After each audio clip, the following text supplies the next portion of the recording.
Derek Ramsey, namimiss ba si Angelica Panganiban? Ibinahagi ng aktor na si Derek Ramsey kung paano siya natulungan ng dating kasintahan na si Angelica Panganiban nung nagsisimula pa lamang siya sa mundo ng pag-arte. Ang kanilang relasyon ay nagsimula noong 2006 at tumagal ng 6 na taon bago sila naghiwalay. Ayon kay Derek, malaking tulong ang presence ni Angelica sa kanyang journey sa showbiz, lalo na sa mga eksenang kinakailangan niya ng emosyonal na paghugot.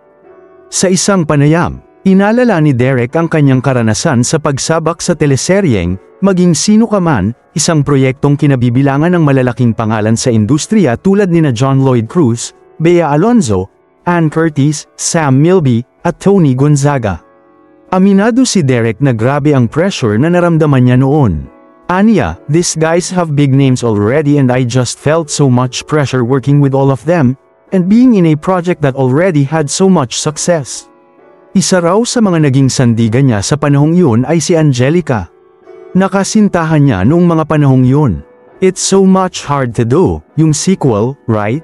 The pressure was pretty intense. But at the time, Angelica Panganiban was my girlfriend and she's a talented actress, so she was able to help me." May ilang netizens ang nagsabi na tila namimiss pa raw ni Derek si Angelica base sa kanyang pahayag.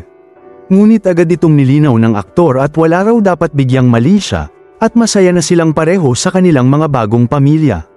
Ngayong parehong masaya na sa kani-kanyang pamilya sina Derek at Angelica. Ikinasal si Derek Ramsey sa aktres na si Ellen Adarna at kamakailan lang ay ipinanganak ang kanilang anak na si Liana. Masaya si Derek sa kanyang buhay bilang asawa at ama at madalas niyang ibahagi ang kanyang fatherhood journey sa social media. "Wala na akong hihilingin pa. Masaya ako sa buhay ko ngayon," pagtatapos ni Derek. Maraming salamat sa panunood.